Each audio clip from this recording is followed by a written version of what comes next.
તમે વ્યક્તિગત આપો, રાજી થાય, એ તમારા સામેનું ચિત્ર છે. પણ હું એકવાર મુંબઈથી આવતો હતો ને સુરદાસ ટ્રેનના ડબ્બામાં માગતા હતા, મારે આંખું વિનાનું અંધારું. એ તો તમે ચિત્રો બધા ટ્રેનમાં જોયા હોય. મારે આંખું વિનાનું અંધારું, એમાં એક પાટીએ એક માણસ સૂતેલો અને દસિયાનું ચલણ હતું તેજી. એટલે તરત જ એને વિચાર થયો ને, સુરદાસનો અવાજ સાંભળ્યો ને એટલે ખિસ્સામાંથી દસિયું કાઢી અને ઉપર પાટીએથી આમ સુરદાસ તો દૂર હતો એટલે વચ્ચેના માણસને કીધું કે આ દસિયું સુરદાસને દઈ દો ને. એટલે જેવું દસિયું લઈ અને સુરદાસના હાથમાં દીધું એટલે સુરદાસે દુઆ દીધી, આશીર્વાદ આપ્યો, ભગવાન તમારું સારું કરશે. ત્યાં એક માણસ કોમેન્ટ કરી કે કોનું દસિયું કોને દીધું, સુરદાસે કોને દુઆ દીધી. સુરદાસ સાંભળી ગયો. સુરદાસ એટલું બોલ્યો પાછો વળીને કે હું આંધળો છું, મારી દુઆ આંધળી નથી. એ તો દસિયા વાળાને ગોતી જ લેશે. હે એટલે અમારે દુલા કાગ એમ લખે છે કે તારા આંગણિયા પૂછીને દુખિયા આવે એને આવકારો આપજે. તારા દિવસો પૂછીને કોઈ દુખી આવે. તારો દિવસ માણસની પાસે માણસ નથી જતો, માણસ દિવસની પાસે માણસ જાય છે. હા, કઈક હોય તો થાય ને, કઈક હોય તો આવે ને માણસ.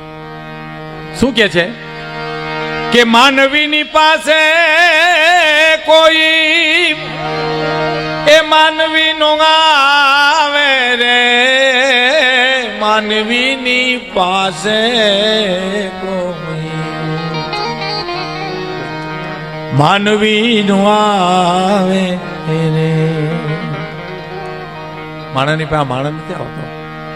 પણ એ જી તારા દિવસો પૂછીને કોઈ દુખિયા આવે એને આવકારો મીઠો. દિવસો પૂછીને કોઈ આવે સાહેબ, કાંઈક હોય તો કોક આવે આપણી પાસે. હે હવે આપણે સડી પેન માથે હુતરી બાંધીને કોકને ઘેરે આટા મારતો હોય તો હું આપણે દઈએ એને લ્યો. એક વાત મને બહુ ગમે છે. એક જણ ઓસરીમાં બેઠો હતો ને, એમાં કૂતરું ઘરમાં ગયું પણ પાછું વળ્યું કૂતરું તરત જ. કૂતરાને આઘાત બહુ લાગ્યો કે આ મારા ધક્કા માથે પડે, આમાં ગરધણી કેમ રહી શકતો હશે. બઠિયા કાન કરી ગયું, પરસેવે રેબજેબ થઈ ગયું અને ગરધણી સામું જોયું એટલે ગરધણી કહે કાં જાને, કાંઈક હોય તો અમે ન જઈએ, અમે અમથા બનેલી બહાર નીકળી ગયા છું. હાયલું લખ લખ લખ કરતું હતું, ત્યાં શું મળે? કાંઈક હોય તો ની વાત છે ને, ન હોય તો કોણ આવે? એમ તારા દિવસો પૂછીને દુખિયા આવે. આ રાજકુમાર કોલેજના જ્યારે પાયા છપાણા રાજકોટમાં, આ બનેલી હકીકત, તમામ રજવાડા એમાં હતા રાજકુમાર કોલેજના ખાતમુહૂર્ત વખતે. એમાં કોઈ રાજાએ ધૂળ નાખી, કોઈ આમ રેતી નાખી, કોઈ સિમેન્ટ નાખ્યા, કોઈ પથ્થર નાખ્યા. પણ 10 જણ આલા ખાચર આવ્યા ને, એને હોનામોરનો ખોબો ભરીને પાયામાં નાખ્યો. એટલે બીજા રાજાએ કીધું આમ કેમ? કે તમે તો બરાબર ધૂળ ને રેતી ને પથરા નાખ્યા તો બિલ્ડિંગ માટે જોઈએ, પણ મારે તો આમાંથી કોક દાતાર થવો જોઈએ એટલે મેં રૂપિયા નાખ્યા છે. ડોક્ટર થાય, વકીલ થાય, એન્જિનિયર થાય તો બરાબર, એમાંથી કોક દાતાર થવો જોઈએ એટલે સોનામોર આપ્યા હતા. અને એ જસના આલા ખાતરને કોકે કીધેલું હો કે એટલી બધી દાતારી ન હોય, આ તો ગોળ હોય ને આ માખીઓ આવે. અને અડધી રાતે ગોળ મગાવીને આલા ખાતરે કામદારને કીધું તું કે લ્યો આ પીડો ગોળ માખીયું લાવી દો. તો કે માખીયું તો બાપુ દી હોય તો આવે, તો કે માણાનો દી હોય તો કોક આવે.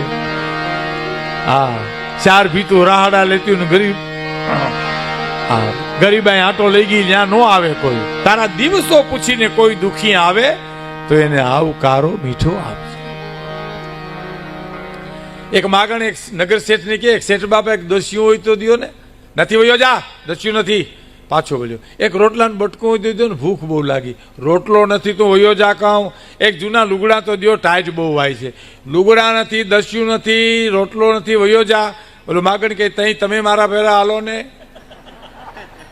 તમારી પાસે કાંઈ નથી, હું અઘોરસોજમાં હલવાના છો, હાલો મારે એકનું માગું બેયનું માગીશ. એક માગણ એક શેઠ પાસે ગયો. સાહેબ કેવા મનના રાખ હોય માણા. શેઠની પાસે જઈને કે શેઠ બાપા કંઈક દો ને, ભૂખ લાગી ખાવા દો ને. તા શેઠ કે આ ઇન્કમ ટેક્સ ચડી ગયા, સેલ ટેક્સ ચડી ગયા છે, આ મંદી આવી ગઈ છે, કામદારો હડતાલ ઉપર ઉતર્યા છે, અને આમાં રોટલો ક્યાંથી દેવો?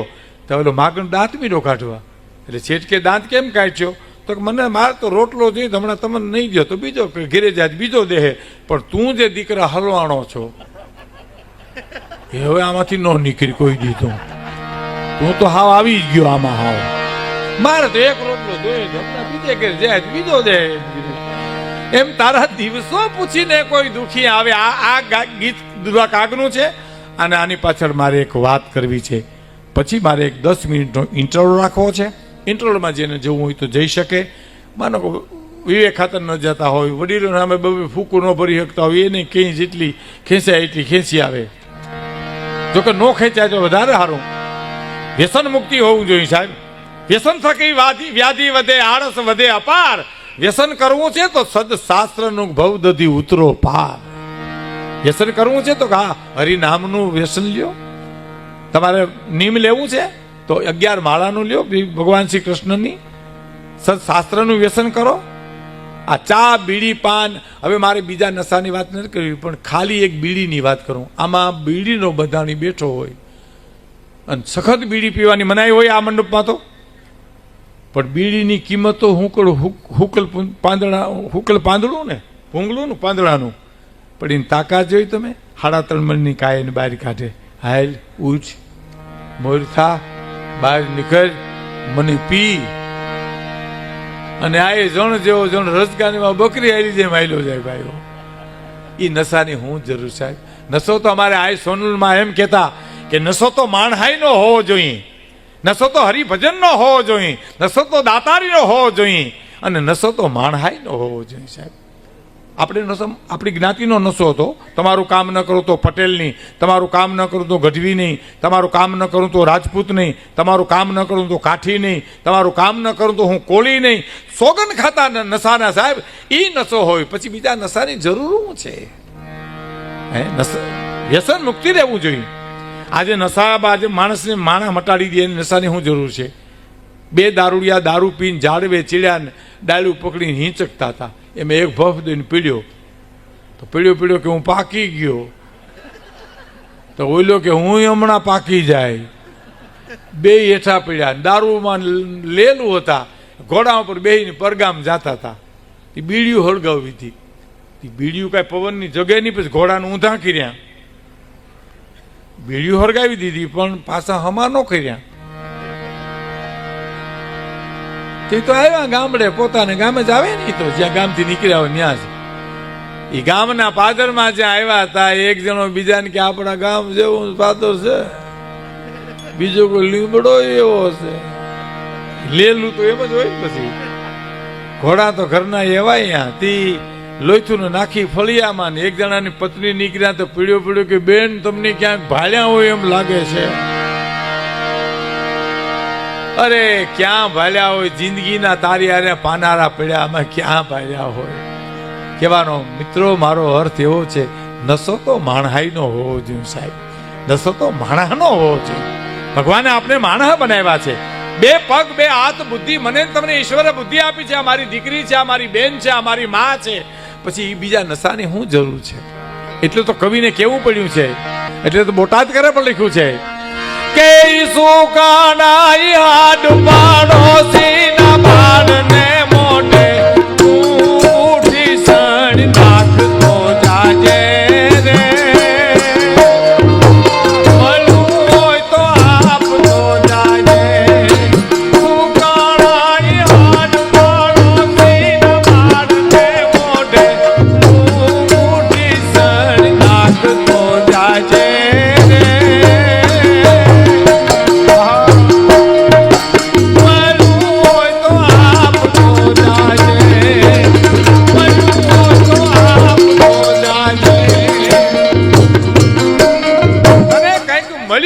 જગતને દેતો જાયજે. સુકાણા હાડ પાડોશીના બાળને મોઢે મુઠ્ઠી સણ નાખતો જાયજે. તને કંઈક મળ્યું હોય તો આપતો જાયજે. કે ભગવાન કૃષ્ણએ જાહેરમાં નિવેદનો કર્યા છે. જેને મહાભારત વાંચ્યું છે એને ખબર છે. 2 વ્યક્તિની હારી એને એકાંતમાં ચર્ચા કરી છે. એક કર્ણ કુંતા જણો જાયો, બન્યા ભગવાન ભિખારી. સાહેબ કરણની વાત જવા દો, જુદી વાત છે આખી. પરમ પૂજ્ય પાંડુરંગ દાદા તો એમ કહેતા કે કરણની બહાદુરીમાં અર્જુનની કોઈ તાકાત નથી સાહેબ બાણ ચડાવી શકે, પણ શક્તિ બધી દુર્યોધનના પક્ષમાં, અધર્મના પક્ષમાં જઈ અને ખર્ચાઈ ગઈ સાહેબ. એમ ઘણા માણસો શક્તિશાળી હોય પણ અવળે રસ્તે એની શક્તિ વપરાઈ જતી હોય. 3 વર્ષથી ભગવાન કૃષ્ણે કરી યુદ્ધ કર્યું નથી પાંડવોએ, સમજી લેજો. પાંડવોએ યુદ્ધ કર્યું નથી, યુદ્ધ આવી પડ્યું છે. યુદ્ધ આવી પડે એટલે કરવું, એનો સંદેશ કૃષ્ણ મને તમને મહાભારત ગીતા દ્વારા આપે છે. 1 વૃષ્ટિ કરી, દુર્યોધન સમજ્યો ને દુર્યોધન. બીજી વૃષ્ટિ કરી, ન સમજ્યો. પણ ત્રીજી વાર જ્યારે કૃષ્ણ ગયા ને તે તો ભયંકર બોલ્યો છે. દુર્યોધન એટલે અધર્મ છે. અધર્મ ગમે એ બોલી શકે સાહેબ.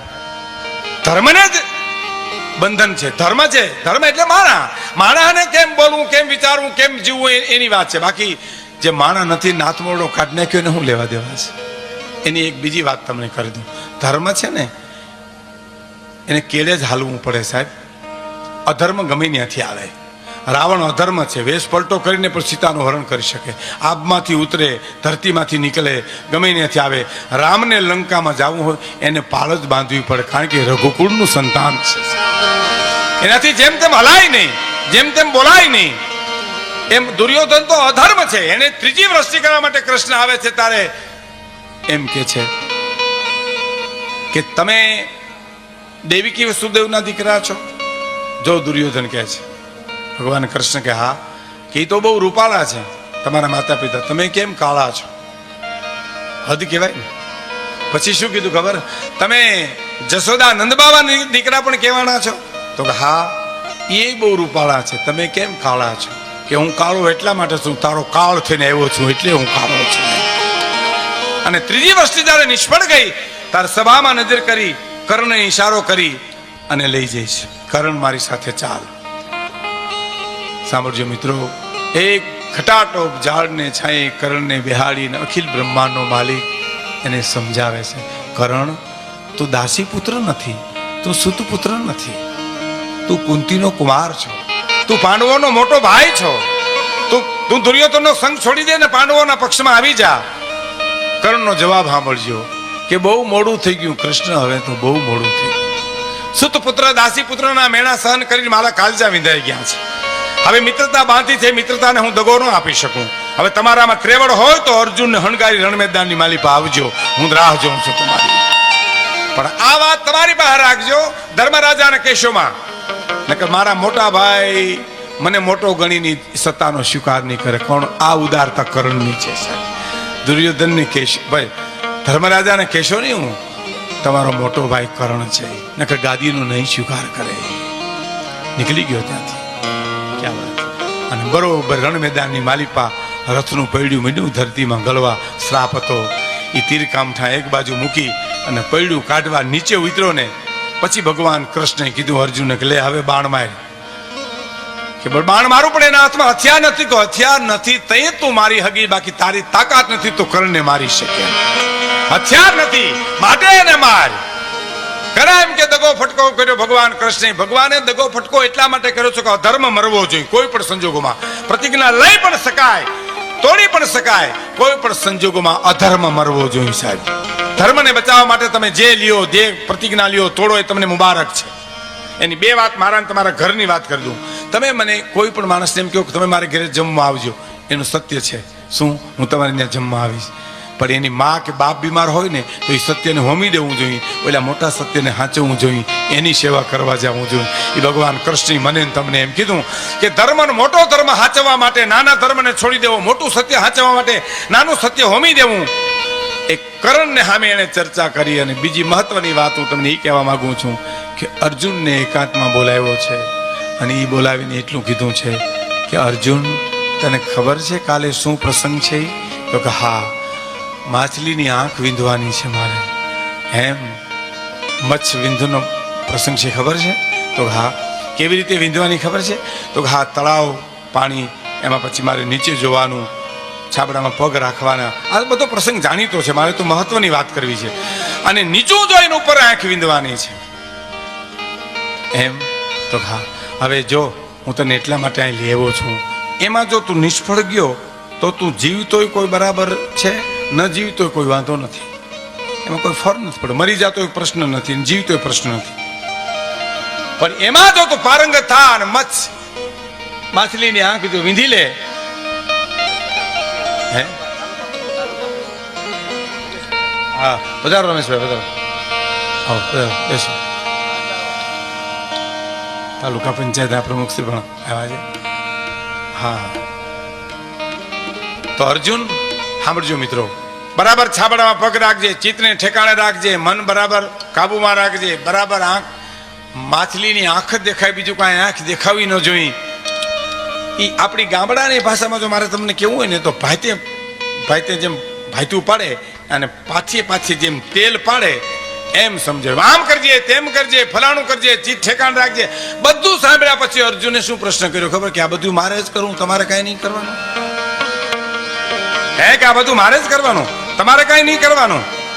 અને ભગવાન કૃષ્ણનો જવાબ સાંભળજો કે તારાથી જે નહીં થાય ને એ હું કરીશ. કે તું શું કરી, તમે શું કરશો, જે મારાથી આવતીકાલે શું નહીં થાય. અર્જુન સાંભળી લે, પાણી સ્થિર હું કરી દઈશ, પાણી તારાથી નહીં સ્થિર થાય. અને પાણી સ્થિર કરું તો જ માછલી દેખાય, માછલી દેખાય તો જ આંખ દેખાય, આંખ દેખાય તો જ વિંધી હોય. એમ ભગવાન એમ કહે છે કે મારા સામે તું ડગલા હાલ ને તો 50 ડગલા હાલવા તારા સામે હું તૈયાર છું. પણ હે જીવ, તું મારે સામે આ તો આવ્યું ભલા માણસ. એ જીવ ઈશ્વર તરફ જવાની ગતિ, એના માટે આ સંતવાણી છે, એના માટે આ ભજનો છે, એના માટે આ લોક સાહિત્ય છે. કોઈ પણ સંજોગોમાં અધર્મ મરવો જોઈએ સાહેબ. ધર્મને બચાવવા માટે તમે જે લ્યો, જે પ્રતિજ્ઞા લ્યો, તોડો એ તમને મુબારક છે. એની બે વાત મારા તમારા ઘરની વાત કરી દઉં. તમે મને કોઈ પણ માણસને એમ કહો કે તમે મારે ઘરે જમવા આવજો, એનું સત્ય છે શું? હું તમારે ત્યાં જમવા આવીશ. પણ એની મા કે બાપ બીમાર હોય ને તો એ સત્યને હોમી દેવું જોઈએ, ઓલા મોટા સત્યને હાંચવું જોઈએ, એની સેવા કરવા જવું જોઈએ. એ ભગવાન કૃષ્ણે મને તમને એમ કીધું કે ધર્મનો મોટો ધર્મ હાંચવા માટે નાના ધર્મને છોડી દેવો, મોટું સત્ય હાંચવા માટે નાનું સત્ય હોમી દેવું. એક કરણને સામે એને ચર્ચા કરી. અને બીજી મહત્વની વાત હું તમને એ કહેવા માંગુ છું કે અર્જુનને એકાંતમાં બોલાવ્યો છે અને એ બોલાવીને એટલું કીધું છે કે અર્જુન, તને ખબર છે કાલે શું પ્રસંગ છે? તો કે હા, માછલીની આંખ વીંધવાની છે મારે. એમ મચ્છ વિંધનો પ્રસંગ છે, ખબર છે? તો હા. કેવી રીતે વિંધવાની ખબર છે? તો હા, તળાવ પાણી, એમાં પછી મારે નીચે જોવાનું, છાબડામાં પગ રાખવાના, આ બધો પ્રસંગ જાણીતો છે, મારે તો મહત્વની વાત કરવી છે. અને નીચું જોઈને ઉપર આંખ વિંધવાની છે. એમ તો હા, હવે જો હું તને એટલા માટે અહીં લઈ આવ્યો છું, એમાં જો તું નિષ્ફળ ગયો તો તું જીવતોય કોઈ બરાબર છે, ન જીવતોય કોઈ વાંધો નથી, એમાં કોઈ ફરક નથી પડે. મરી જતો એક પ્રશ્ન નથી, જીવતો પ્રશ્ન નથી. પણ એમાં જો તું પારંગત થા અને માછલીની આંખ જો વીંધી લે, હે હા પધારો રમેશભાઈ, પધારો, આવો પધારો, બેસો. તાલુકા પંચાયતના પ્રમુખ શ્રી પણ આવ્યા છે. હા, તો અર્જુન સાંભળજો મિત્રો, બરાબર છાબડામાં પગ રાખજે, ચિત્તને ઠેકાણે રાખજે, મન બરાબર કાબુમાં રાખજે, બરાબર આંખ, માછલીની આંખ જ દેખાય, બીજું કાંઈ આંખ દેખાવી ન જોઈ. એ આપણી ગામડાની ભાષામાં જો મારે તમને કેવું હોય ને તો ભાઈતે જેમ ભાઈતું પાડે અને પાછી જેમ તેલ પાડે એમ સમજાય. આમ કરજે, તેમ કરજે, ફલાણું કરજે, ચીજ ઠેકાણ રાખજે. બધું સાંભળ્યા પછી અર્જુને શું પ્રશ્ન કર્યો ખબર? કે આ બધું મારે જ કરવું, તમારે કાંઈ નહીં કરવાનું? હે કે આ બધું મારે જ કરવાનું, તમારે કાંઈ નહીં કરવાનું? અને ભગવાન કૃષ્ણનો જવાબ સાંભળજો કે તારાથી જે નહીં થાય ને એ હું કરીશ. કે તું શું કરી, તમે શું કરશો, જે મારાથી આવતીકાલે શું નહીં થાય. અર્જુન સાંભળી લે, પાણી સ્થિર હું કરી દઈશ, પાણી તારાથી નહીં સ્થિર થાય. અને પાણી સ્થિર કરું તો જ માછલી દેખાય, માછલી દેખાય તો જ આંખ દેખાય, આંખ દેખાય તો જ વિંધી હોય. એમ ભગવાન એમ કહે છે કે મારા સામે તું ડગલા હાલ ને તો 50 ડગલા હાલવા તારા સામે હું તૈયાર છું. પણ હે જીવ, તું મારે સામે આ તો આવ્યું ભલા માણસ. એ જીવ ઈશ્વર તરફ જવાની ગતિ, એના માટે આ સંતવાણી છે, એના માટે આ ભજનો છે, એના માટે આ